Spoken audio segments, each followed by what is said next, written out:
and welcome back to Twilight Paranormal. We hope that you enjoyed our last video, and today we've got something brand new for you. We are talking about demons as it's October.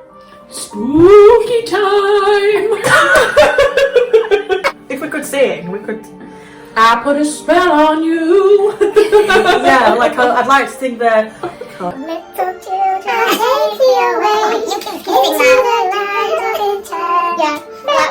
So, as it is Halloween season, October, each of us, we have done a little bit of research about demons that you may have heard of, probably seen them in some films and whatnot, like The Conjuring for one. There's also one named in The Exorcist, Pazuzu, isn't there? Mm-hmm. I shall start off, shall I? With Valak. Right. And people probably not realise that that's it. That is it a he or a she? I don't know. It just refers as it. Yeah. It doesn't actually give it like a sexual They say it's a genre. non, so Yeah. it's obviously going to be female. Yeah. But I mean, people might not realise that it's actually like a real... Yeah. Thing. Like the real Yeah, thing. because if they've watched in the The Conjuring, film, they yeah. probably think it's just been made up for the entertainment purposes, won't they? Yeah. Perhaps. Because I thought it was just a made up thing, and then I actually researched it and come to realise that Yeah. it's actually based on a real demon. It's like a lot of horror films, they're actually based on like true stories, aren't they? As well? Yeah, Which- they are, yeah. Which makes them even more scary, I like you know. were saying Is it the earlier. scare factor when it says it's the world's yeah, scariest based on film? true story. Yeah. Yeah. Definitely, yeah. When you see that at the beginning of a film, you're a bit like, oh god. Yeah. Yeah, 'Cause you are. this is, I know we're not talking about it, but do you know that Freddy Krueger is actually based on a true story He as well? is. I was thinking about doing a video on He that. is. But He's, so is Texas Chainsaw Massacre. Yeah. Yes, Ed Gein, that's him, isn't Yeah. it? Texas Well, that's Chainsaw different because Guy. obviously with Texas Chainsaw, it's just like a Serial psycho. killer. Yeah, but with Freddy Yeah. Krueger, that's like a Yeah. demon. Supernatural. Yeah. Fun fact though about Freddy, Fun fact.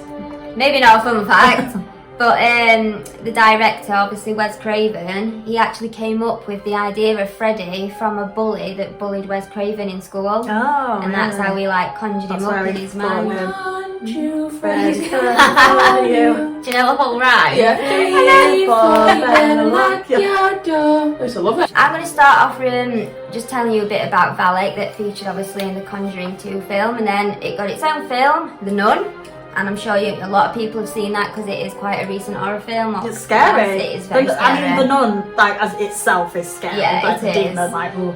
The actress was pretty scary as well, Yeah, even she's- without a makeup Yeah, on. yeah. Poor girl. I'm not saying she's ugly. Yeah. She's just like, I think that is what you just said. But she looks like just looks like a Who demon. plays her? Actually. yeah, I can't remember her I don't name. know. But she's a bit freaky. She is. She was a good choice. But definitely perfect for it role. Hey, as I said, obviously Valak does feature in The Conjuring 2. Represents itself as a demonic nun. Obviously kills the other nuns in the monastery, which is sad. And then later on, as it gets to the story about one of the haunted houses, it will represent itself as the crooked man, and I don't know if any of you have heard this rhyme, you know, the crooked man who has a crooked smile and all of that. It just represents itself as that. So I suppose you could say it's a bit of a shape-shifting demon as well, couldn't you? Yeah. You know, if it can turn itself into different things, Whatever it wants, you yeah. know.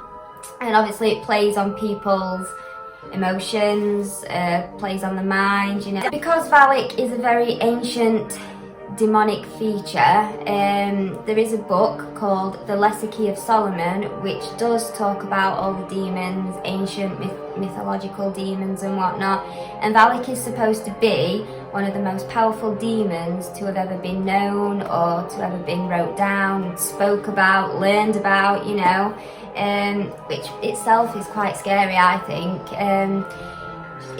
I keep wanting to call her she because she dresses up as a nun. She's a nun, yeah. But it's said that it's that powerful that it governed over 30 legions of evil spirits, you know, so like controlled them and stuff Yeah. like It that. was their master, basically. wasn't Yeah, it was, which is obviously making it one of the most powerful demons in hell, because it doesn't actually manifest itself as a nun.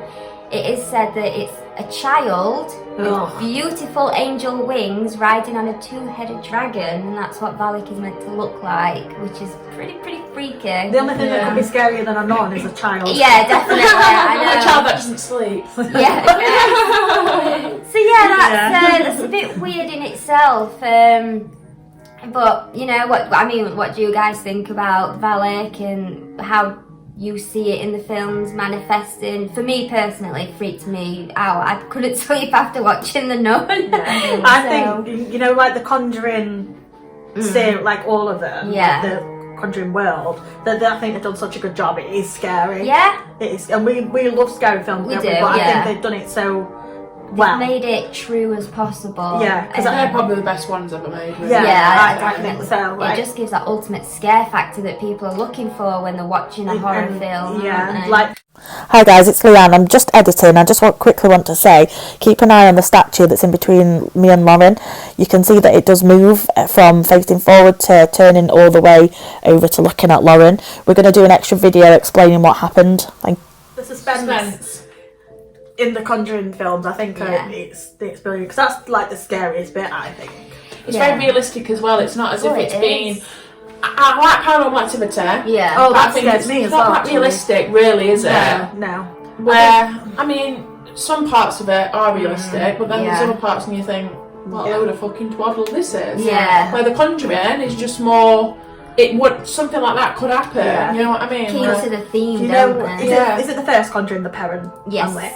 Have you seen the Conjuring? Yeah, I've seen it. You know, the hide and clap game Yeah. that they do in Oh. it? That were real, like the Perrin family, like the Yeah. kids that actually used to do that. Yeah. So, like, everybody used to hide, and then what if the seeker clapped? They were blindfolded. Yeah, they were all blindfolded, so the seeker would like clap, and then everyone who was hiding out, you had to clap back. Yeah. So then to try and find them. sort Yeah, of and they thing. had to like listen for the clap where it were coming Yeah. from, and then they'd go and find Yeah, it. And, yeah. and obviously the spirit, well, it The- played on the that. spirit didn't joined it? in, and yeah, and that bit where the whatever it is all of a sudden on top of the wardrobe. Like that's like the Yeah, yeah. That's Yeah. the scare that fucking God. shit myself. I knew something was coming, like Yeah. something scary, and I was Yeah. like, right, just wait for it, and then I was like, oh my god, I didn't wait long enough for it. It's there. Like, I just watched the Babadook the other night. Yeah. Have you seen it? The Babadook. And I've not seen it, you said it no. was really scary, didn't you? I found it quite weird. Well, I enjoyed it. Like the first half leading up to it, and Yeah. like before you actually saw what the Babadook was, I thought it was like really good. Like it were very suspenseful Yeah, and Well, like it shouldn't have showed creepy. it. But then as soon as like you see what it is, it's like a letdown. yeah, it's like oh, there literally is scarier things on Buffy. Yeah, I can Yeah. imagine actually. That's it really about Valak Yeah. that I've got to say. I mean, you know, like leave us a comment about perhaps how you see it. How do you fear it? Do you believe? Does it still exist? Did it ever exist? You know, because it does get me thinking, if it really did exist, it could possibly still exist today. Do you know what I mean? And do you believe that they've got horns, they've got Yeah. red tails, and they breathe fire like fucking dragons? Yeah. Do you believe that, or do you think it's what we think? We think it's a dark force, an entity, An energy, Yeah. something that's obviously very untoward. Yeah. Leave us a comment below. What do you think Which Would they in do. your head when you imagine a demon? Yeah. Do you imagine fire and wings and all Yeah. that, or do you imagine what we do? Or do you imagine Donald Trump? Well, he's a demon, isn't he? Drinking bleach because he's got corona. Bless him. So I'm going to talk to you about the Ouija board demon, also known as Zozo. And you're not supposed to say his name a lot, so I'm going to try and we'll just stick to that one time because we're in my house talking about all these demons. Yeah. So you might have heard of Zozo. Oh, I just said it again. You might have heard of him. A lot of it's been around like I think the last like 10 years or so. A lot of people have like been in touch with him. It's known as the Ouija board demon, but it's not only limited to the Ouija board. It can contact you through any other means. Like I've always said about Ouija boards, they can contact you Yeah. by any means they want to. It's not just about the board. So this particular demon, he's been known to be able to possess people and cause like a physical like attachment as well. Right. It's been around since the 1800s. That's when it was first documented. This little guy's moved. He's turned around. Oh my god, don't do No, that. honestly, yes. Ah, well, at least he's looking at you and not me. I'm going to take your soul in the night. You look on the video. No, don't. You're freaking me out. Look on the video. Ah. He was that way. Yeah. I turned around and he was that way. Oh, fuck. Honestly. Oh, I'm getting tingles now.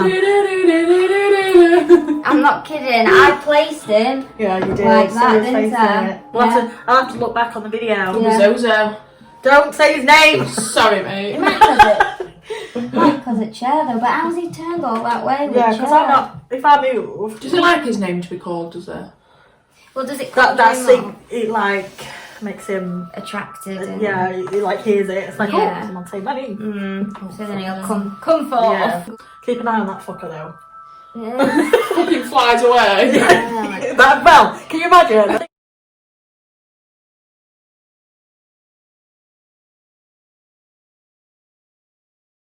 So I'm going to speak to you about the demon that's also known as the Ouija board demon, Zozo. I'm worried about that moving now. So Zozo is most commonly contacted through the Ouija board, which is why he's known as the Ouija board demon, but it can also be contacted through various other tools as well. He is able to cause mental and physical harm to anyone that does come in contact with him, and he's known to form attachments and even possess people as well. It sometimes represents himself with other names such as, what is it?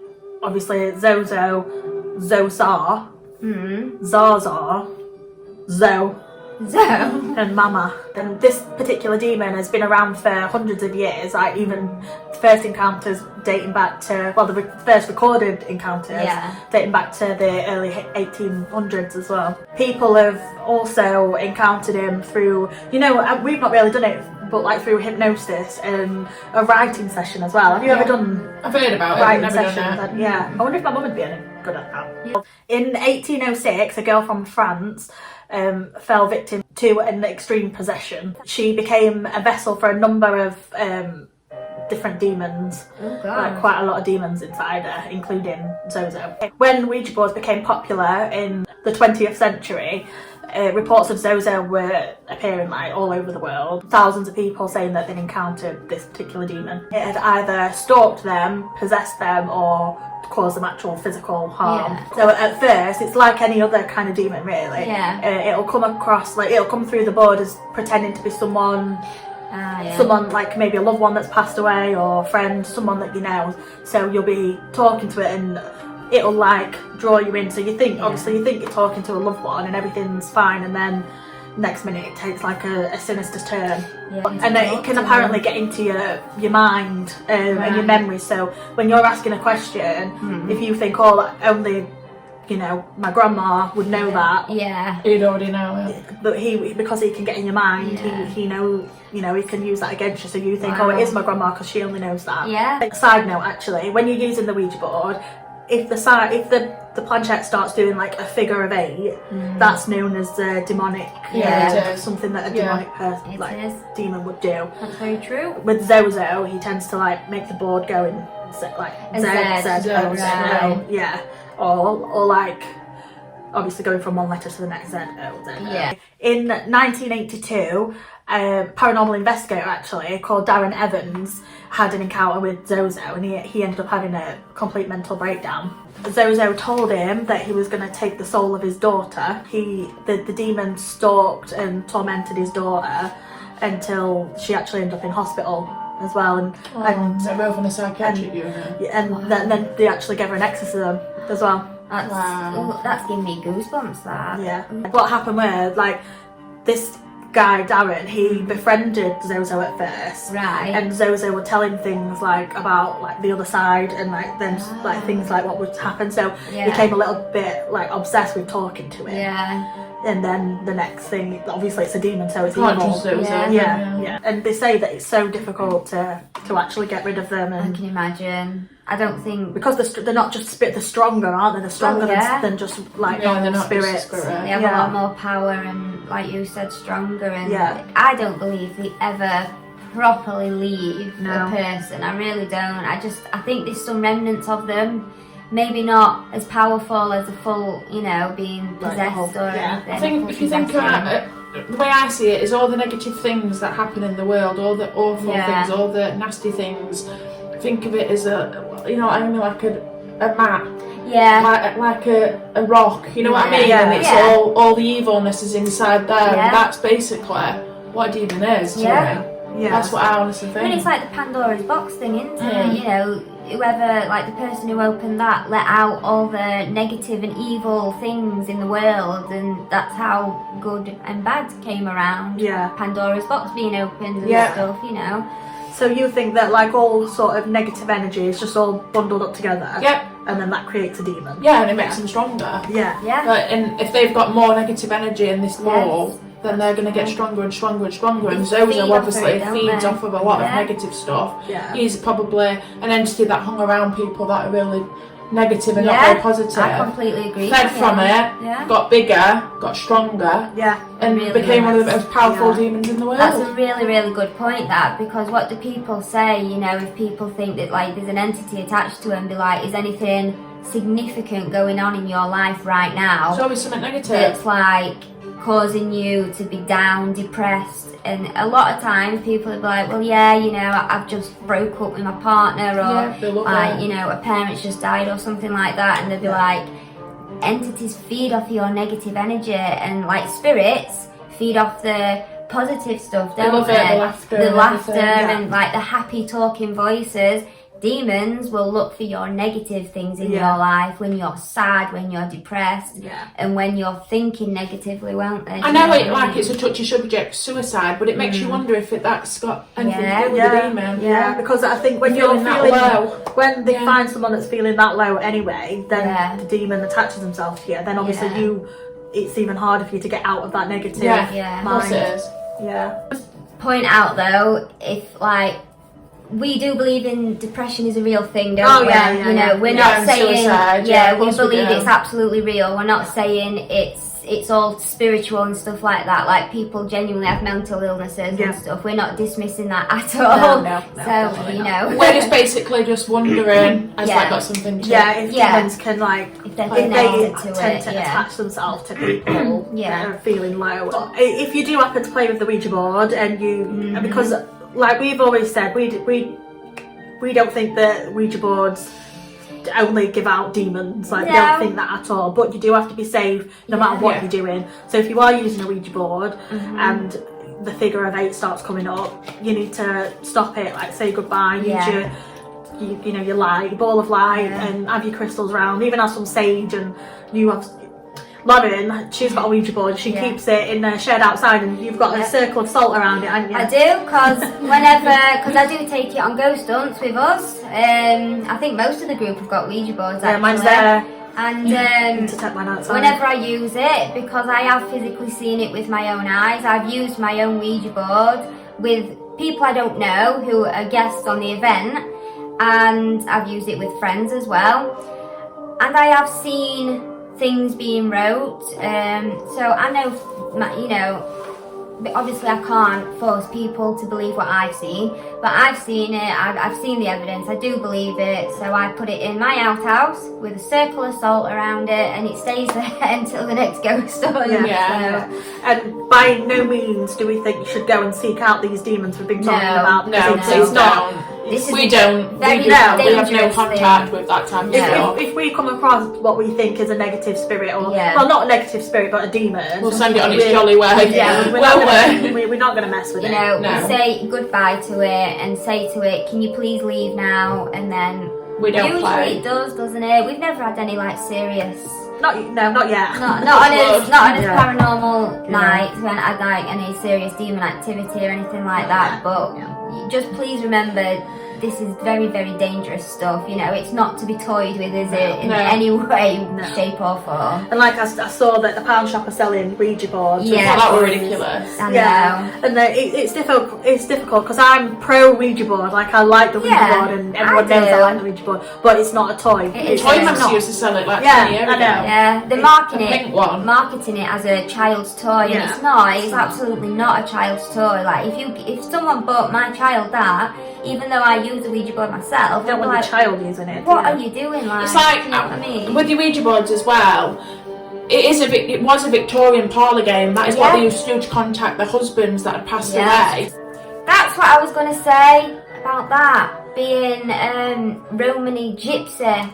People in concentration camps in Auschwitz, people were making them. Really? Romany gypsies were making them in Auschwitz and using it as a game. And that's how it came about, it being a game. And then when they got out, like obviously they got released and everything, it then became a parlour game and people realised, oh, this is talking back to me kind of thing. Yeah. And but yeah, like Romany gypsies started making them in Auschwitz and stuff like that, because I was like proper shocked when I read that. I can feel a cold spot here, can you?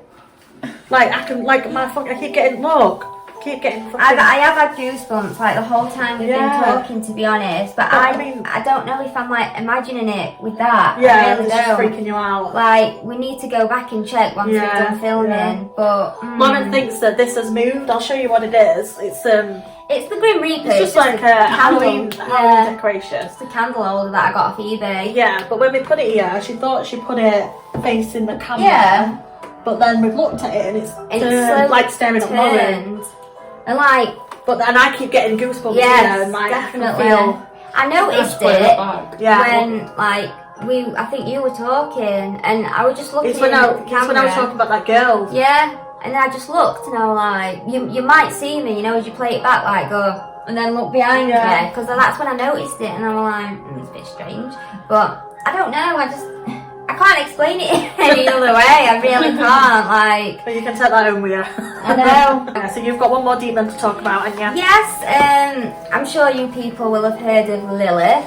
She is formerly known as the She-Devil. Well, that was Danielle. It is, I am. I am the She-Devil. Well, don't us women all get called the She-Devil at some point? Definitely. You know. I'm going to briefly speak about Lilith. Obviously...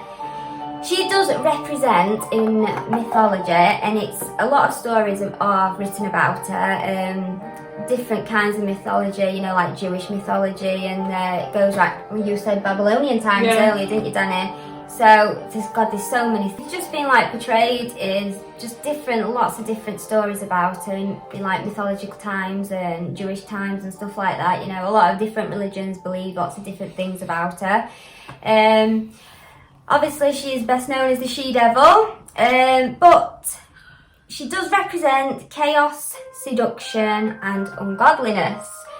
And me and you speaking briefly, weren't we, about how she seems to be a bit of very sexual, and she was very open about how she portrays her sexuality, her sexual needs, and she just seems very comfortable being a very high-sprung woman, if you like. How she lured them in, innit? Yeah, definitely. Into sexual and absolutely. everything. And then she's known as a very women power type. Oh yeah, definitely. Like a lot of feminists think they use her actually as a symbol for empowerment. You know, being strong, just being independent women and stuff like that. Because Lilith, she was.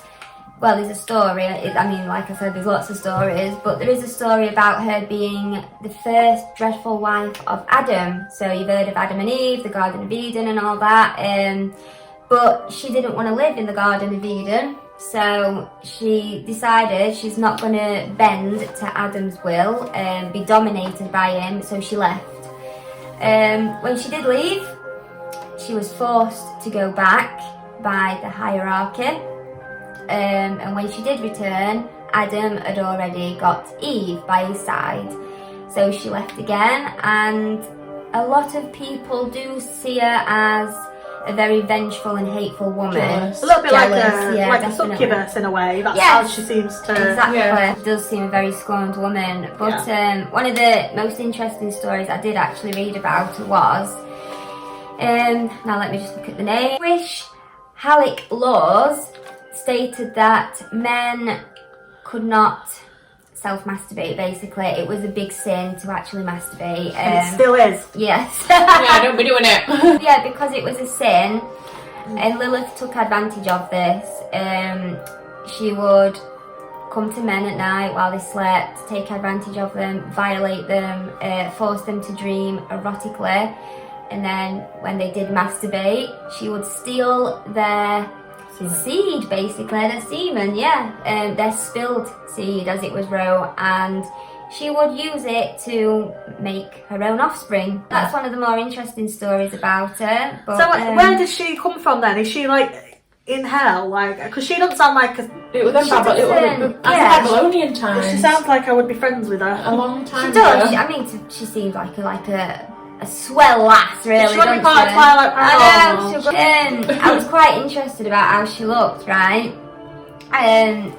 Some paintings portray her as having a snake wrapped all around her body and a snake's head sitting on her shoulder here. Obviously, she looked glamorous and stuff like that, but she also is portrayed as having red hair. And if you saw the previous video, you will know that I'm a big fan of having red hair. We've both got different hair. We've compared to She's really an evil version of Ariel. The ancient, just a little bit of a fun fact, the ancient name Lilith does derive from, let me just remind myself, female demons and wind spirits. That's just a bit of a brief info on Lilith. But yeah, I mean, a lot of women obviously do like to feel empowered, don't they? They like to feel very independent and that they don't need to rely on a man and stuff like that. So people, women have used her as a symbol. She's a badass bitch. So women power. I don't think she seems that bad. Suffragettes. Exactly. What do you think about Lilith, and what do you believe? Was she just this vengeful, hateful demoness? Do you think she's your wife? Yeah. Is she your wife at home? Are you knocking her off? That's all for today's video. I hope you've enjoyed it. A little talk about demons. Hopefully my house is not going to burn down. I might have to burn down my house now. Let's do something a little bit more darker. Like, I think we should still do that throughout October. We need to like delve into different things. We're going to explore Spooky time! It's a Halloween spooktacular! Right, Thank you guys for watching. Happy Halloween! And don't forget to like, share, and subscribe. smashed it.